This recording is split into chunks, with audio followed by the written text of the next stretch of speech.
Hello बच्चों, अभी तक लास्ट क्लास में हम लोगों ने आप लोग को पूरा का पूरा जितना था यूनिट सेकंड का पोर्शन वो खत्म कर, जिसमें बॉक्स एंड विस्कर प्लॉट के बारे में हमने पढ़ा था और लीफ एंड स्टेम प्लॉट के बारे में हम लोगों ने पढ़ा था और फ्रीक्वेंसी कर्व के बारे में पढ़ा था, ओगिफ के बारे में पढ़ा था। इन सब चीज़ों के बारे में हमने पढ़ा था और आपसे मैंने कहा भी था कि आपको मैं नोट्स भेज दूंगा और मैं कोशिश करूंगा कि जल्दी ही नोट्स आपको पहुंचा दिया जाए, ठीक है ना, क्योंकि हमारे पास पढ़ा हुआ है, बस मुझे शेयर करने की देरी है। तो मैं पढ़ा करके आप लोग को ये नोट्स शेयर कर दूंगा, आप लोग इसके लिए चिंतित मत रहिएगा, ठीक है।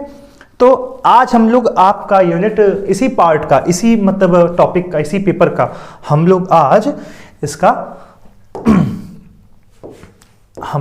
आज यूनिट थर्ड पढ़ेंगे। क्या पढ़ेंगे? यूनिट थर्ड पढ़ेंगे। इस पार्ट का हम लोग यूनिट थर्ड पढ़ते हैं, देखते हैं क्या ये हमारा है, ठीक है।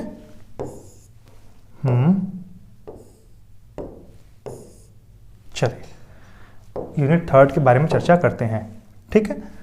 Unit third.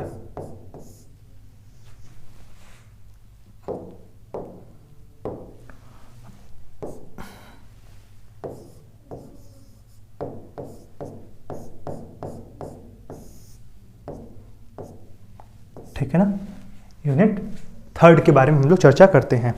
तो यूनिट थर्ड में जो पहले टॉपिक है बेटा वो क्या है? मेजर ऑफ सेंट्रल टेंडेंसी है। मेजर ऑफ सेंट्रल टेंडेंसी है पहली टॉपिक जो है इसकी, वो है major of central tendency. Major of central tendency के बारे में हम लोग चर्चा करते हैं, ठीक है ना।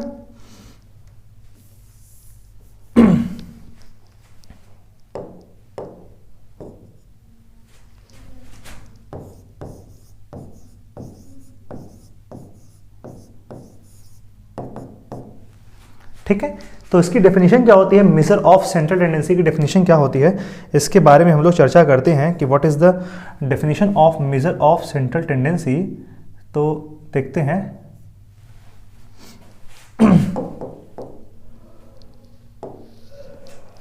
तो चर्चा करते हैं what is the measure of central tendency, ठीक है।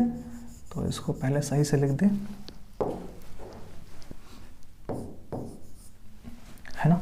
तो चर्चा करते हैं ये क्या है, ठीक है। तो डेफिनेशन लिखते हैं, what is the measure of central tendency.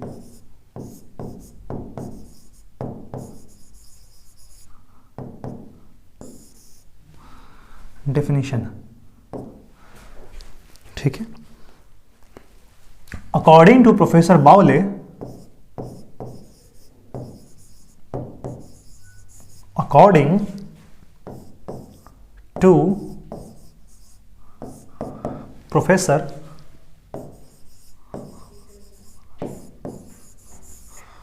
बावले, according to professor Bowley, averages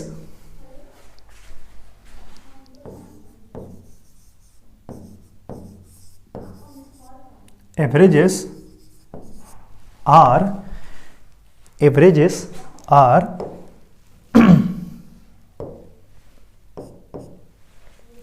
average क्या होता है?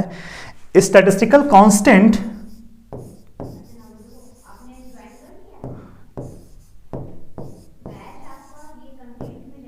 Statistical constants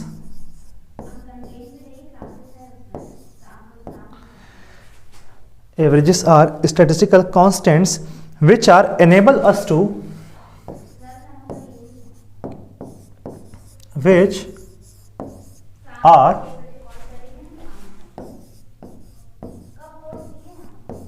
enable us to which are enable us to comprehend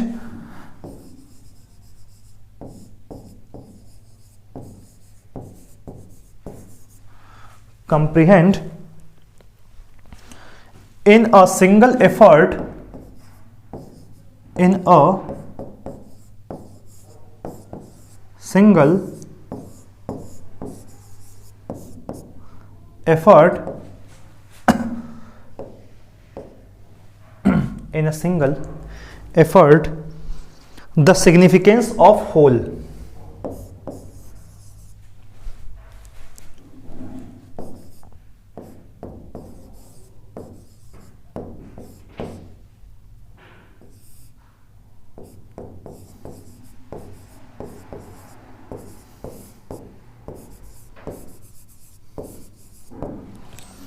In a single effort, the significance of whole. ठीक है ना?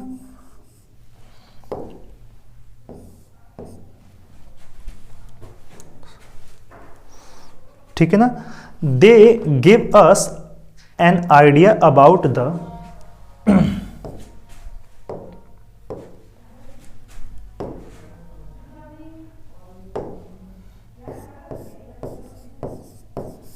they give us an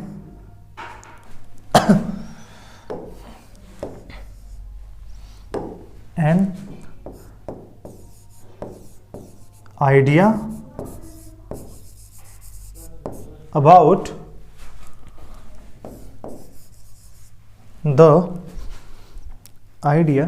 about the concentration of values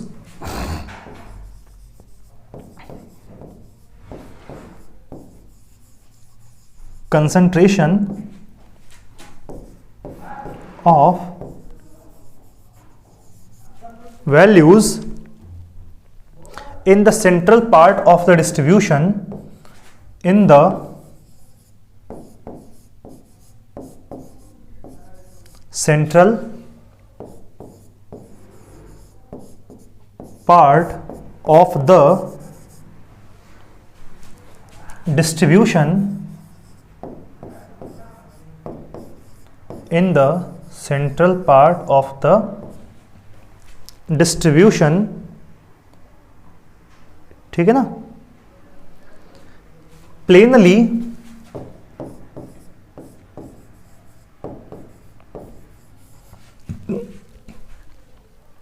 speaking, clear cut अगर हम कहें तो plainly speaking, an average of a statistical data, an average of a statistical data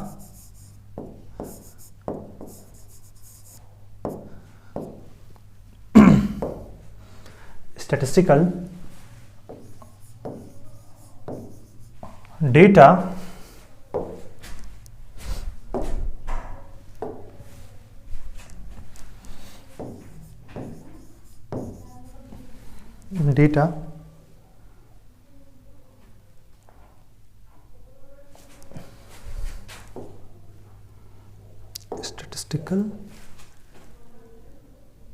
data, या हम बोल सकते हैं सीरीज बोल दें, ज़्यादा अच्छा रहेगा, सीरीज बोलना ज़्यादा बेटर रहेगा,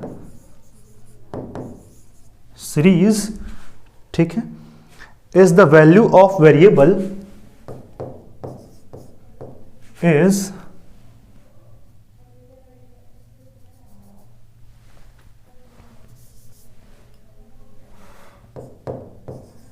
is the value of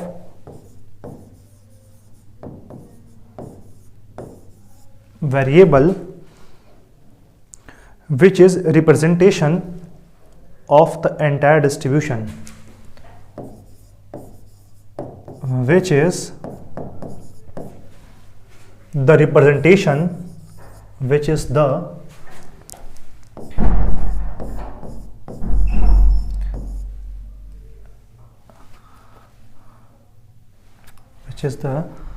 representation of entire distribution.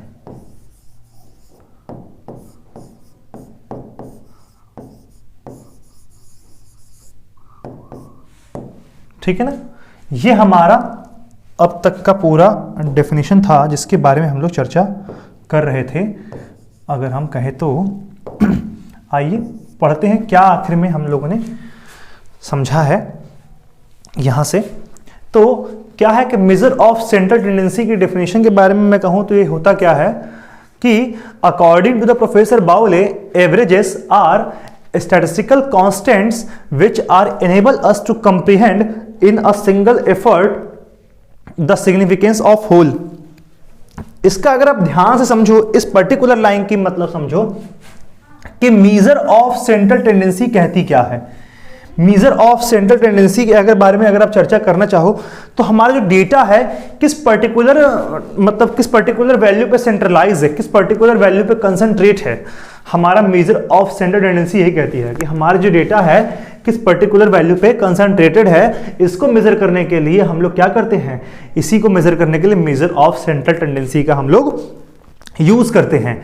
अगर हम प्रोफेसर अब बाउले के अकॉर्डिंग हम कहें तो statistical constant which are enable us to comprehend in a single effort the significance of whole. मतलब एक सिंगल प्रयास में, एक सिंगल एफर्ट में हम पूरे पॉपुलेशन के बारे में, मतलब डेटा के बारे में इंफॉर्मेशन दे सके कि हमारी है क्या, वो हमारी क्या होती है, एवरेज। जैसे क्लास में आप जाते हो तो क्लास में सब कहते हैं कि हाइट कितनी है, सबकी क्लास की एवरेज हाइट कितनी है। तो सबका अलग अलग हाइट देने से बढ़िया कि इस क्लास के एक पर्टिकुलर एवरेज हाइट, ये सबकी हाइट इसी के आसपास है, तो ये हमको एक आइडिया मिल जाता है। जैसे बोल दे किसी क्लास की एवरेज हाइट 5 फुट 5 इंच है, तो मतलब उस क्लास में सारे बच्चे जो होंगे वो 5 फुट 5 इंच के आसपास ही वेरी करेंगे। यही हमारी होती है मेजर ऑफ सेंट्रल टेंडेंसी की। ठीक है ना। फिर लिखा गया they give us an idea about the concentration of values. वही मैंने कहा कि सारी वैल्यू, सारी डेटा हमारी कहां पे कंसंट्रेट है, इस पे in the central part of the distribution. मतलब डिस्ट्रीब्यूशन के सेंट्रल पार्ट पर अगर हम कंसीडर करें तो हमारा डेटा कहां पे कंसंट्रेट है। Plainly speaking, an average of a statistical series is the value of variable which is the representation of the entire distribution। मतलब कि ऐसा नंबर होता है जो कि पूरे डिस्ट्रीब्यूशन को क्या करता है, रिप्रेजेंट करता है। यही हमारी क्या होती है, मेजर ऑफ सेंट्रल टेंडेंसी होती है। ठीक है ना। इसके हमारे कुछ टाइप्स है। देयर आर 5, लिखते हैं कि देयर आर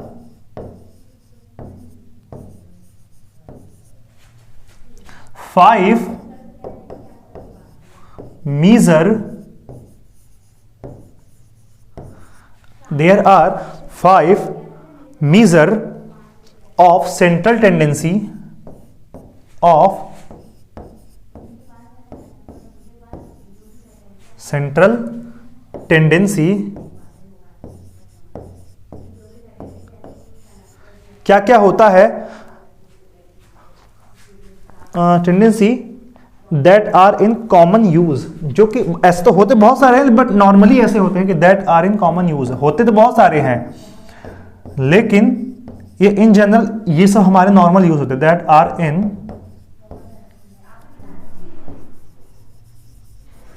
कॉमन यूज, जो कि कॉमनली यूज होते हैं। इनके हमारे ये कुछ 5 मेजर हैं, यहां पे लिखी गई है। ठीक है ना। क्या क्या है आइए उसके बारे में हम लोग चर्चा करते हैं। तो पहला जो होता है, जो आप लोग जानते हो, अरिथमेटिक मीन। हम लोग आमतौर पे एवरेज बोलते हैं तो सोचते हैं कि अरिथमेटिक मीन की चर्चा करते हैं, पर ऐसा नहीं है। ठीक है ना। अरिथमेटिक मीन, या तो इसे क्या बोलते हैं, अरिथमेटिक मीन, या इसे हम लोग सिंगल मीन भी कह सकते हैं। क्या कहेंगे, सिंगल मीन कहते हैं। दूसरा हमारा क्या है, मीडियन। दूसरा हमारा क्या है,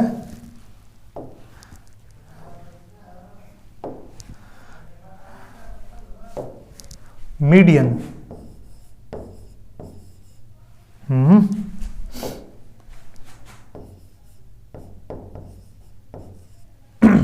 दूसरा हमारा होता है मीडियन। तीसरा क्या होता है, तीसरा मैं लिखूं तो मोड।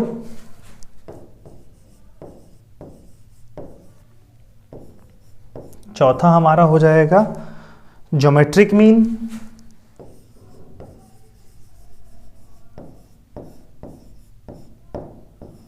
ज्योमेट्रिक मीन हो जाएगा। और लास्ट वाला जो होगा फिफ्थ, ये हमारी होती है हार्मोनिक मीन। हार्मोनिक मीन होती है, ठीक है ना। लास्ट वाला जो हमारा होता है वो हार्मोनिक मीन होता है, ठीक है। ये हमारे 5 टाइप के normally major of central tendency होते हैं, ठीक है ना। 5 टाइप के हमारे मेजर ऑफ सेंट्रल टेंडेंसी होते हैं। अब आते हैं हम लोग फर्स्ट वालों का चर्चा करते हैं कि फर्स्ट वाला हमारा कौन सा मेजर ऑफ सेंट्रल टेंडेंसी है, इसके बारे में चर्चा करते हैं। तो फर्स्ट हम लोग हेडिंग डालते हैं अरिथमेटिक मीन।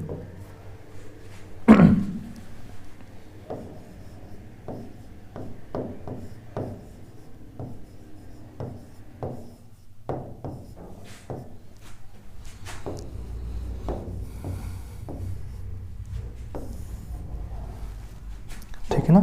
अरिथमेटिक मीन के बारे में चर्चा करते हैं कि what is the arithmetic mean, ठीक है ना। अरिथमेटिक मीन के बारे में चर्चा हम लोग करते हैं। है क्या arithmetic mean of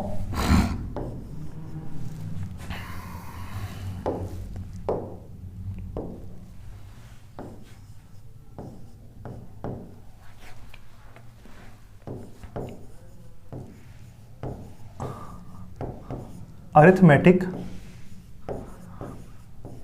mean of a set of observation of a set of observation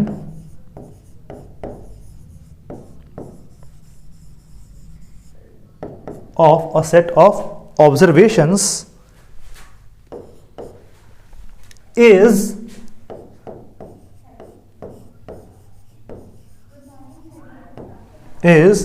their sum divided by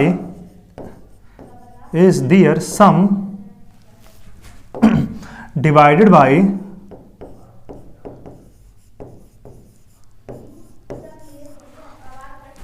their sum divided by the number of observations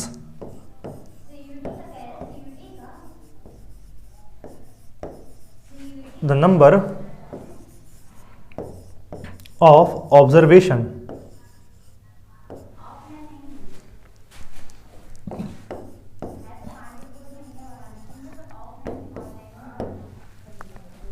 for example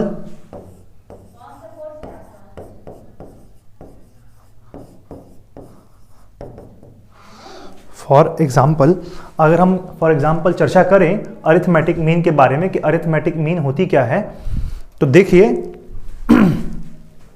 कि the arithmetic mean x bar for example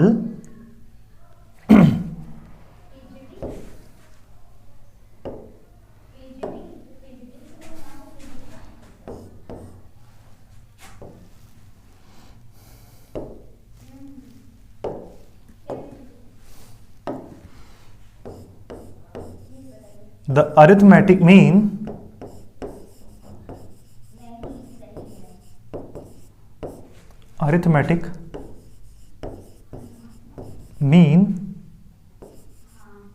x bar of n observations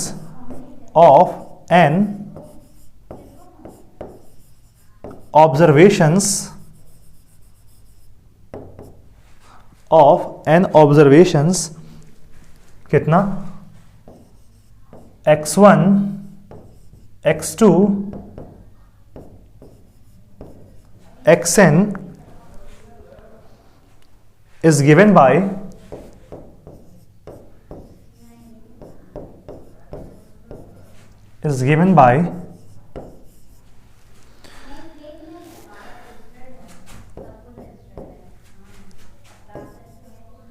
x bar is equal to 1 upon n x bar is equal to 1/n x1 plus x2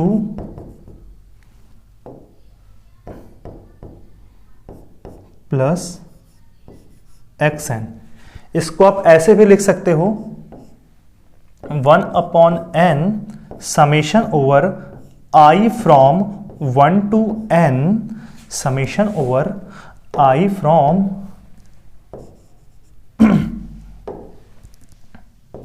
1 to n xi।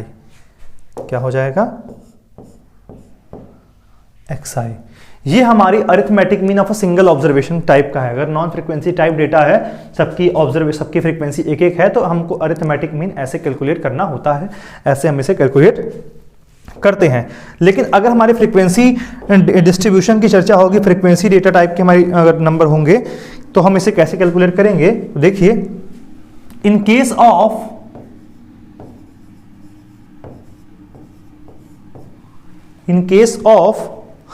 the frequency distribution, in case of the frequency distribution, in case of frequency distribution, जिसको हम ऐसे denote करते हैं xi given fi, xi given fi, i की range हमारी 1 to n तक रहेगी। i is equal to i is equal to 1 to n तक रहेगी। फ्रीक्वेंसी डिस्ट्रीब्यूशन के केस में अगर हमारा रहेगा where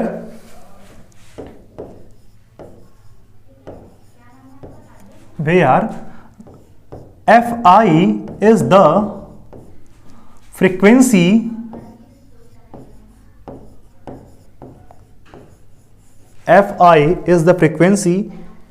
of variable xi, of variable xi, then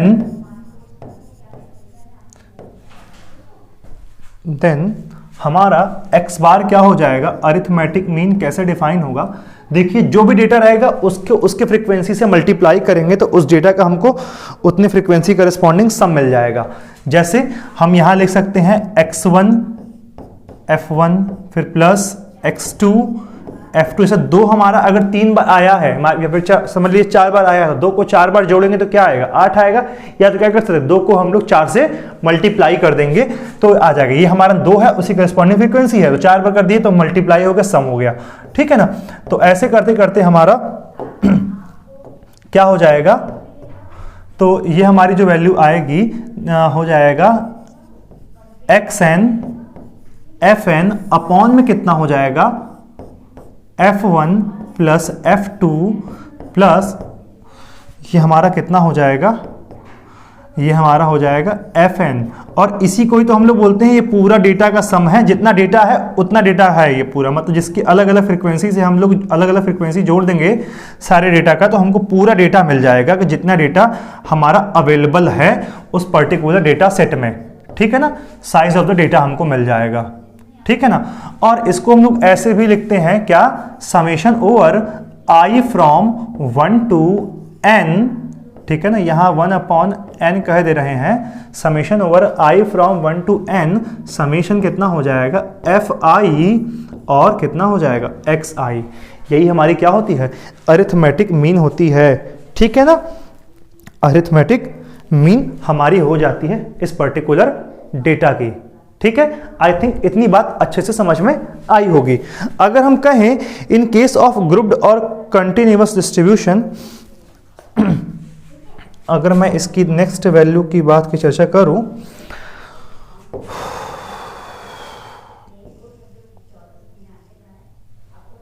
ठीक है ना?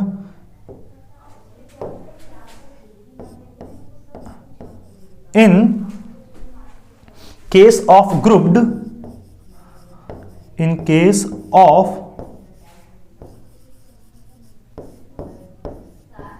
grouped, in case of grouped or continuous frequency type,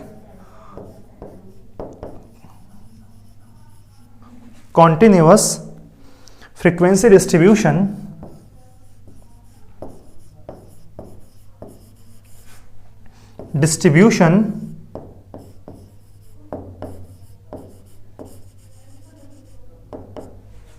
frequency distribution, ठीक है ना।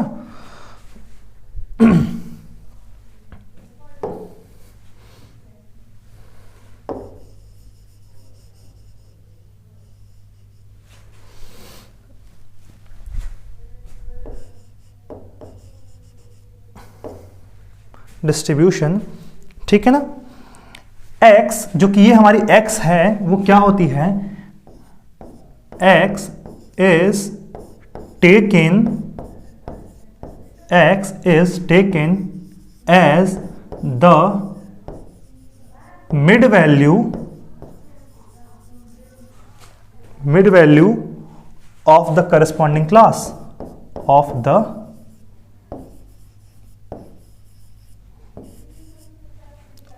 corresponding class। अगर मैं इसको यहां ना लिख के mid value of the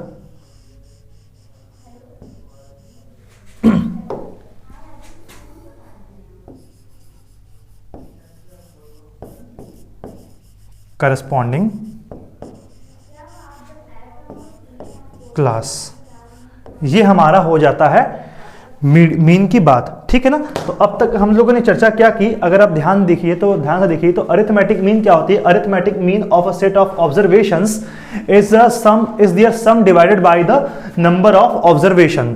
for example arithmetic mean x bar of n observation x1 x2 xn is given by, क्या हो जाएगा, x bar is equal to 1/n x1 plus x2 xn is equal to क्या लिख सकते हैं, 1/n summation xi। और उसके बाद अगर हम कहें कि in case of frequency distribution xi fi i from 1 to n ऐसा डिफाइन करते हैं, गिवन टाइप का है। तो where fi is the frequency of the variable xi, then x bar is equal to x1 f1 plus x2 f2 dot xn fn divided by summation over their frequency which is equal to n, और क्या हो जाएगा 1/N is equal to summation fi xi। ये हमारी इसकी arithmetic mean होती है। लेकिन अगर हमारे क्लास इंटरवल टाइप का डेटा हो जाए, मतलब 10 से 20, 20 से 30, 30 से 40 इस टाइप के डेटा होंगे, तो वहां पे फ्रीक्वेंसी तो दी जाती है, लेकिन क्लास इंटरवल में हम उसकी वैल्यू कौन सी ले लेते हैं, मिड वैल्यू। जैसे 10 से 20 अगर लिखा, 10 और 20 का मिड वैल्यू क्या हो जाएगा, 10 प्लस 20/2 मिड वैल्यू हो जाएगी 15। तो उसकी जो मिड वैल्यू हो जाती है वो हम ले लेते हैं करस्पॉन्डिंग वैल्यू ऑफ x के लिए, ये हमारी उसकी अरिथमेटिक मीन हो जाती है। आई थिंक इतना लेक्चर आप लोग को आज तक का समझ में आया होगा। मिलते हैं हम लोग नेक्स्ट लेक्चर में अपने नए मेजर ऑफ सेंट्रल टेंडेंसी के साथ, एंड इसका एग्जाम्पल भी हम लोग कर लेंगे चर्चा। तब तक के लिए अलविदा, ठीक है। चलिए मिलते हैं हम लोग नेक्स्ट लेक्चर में।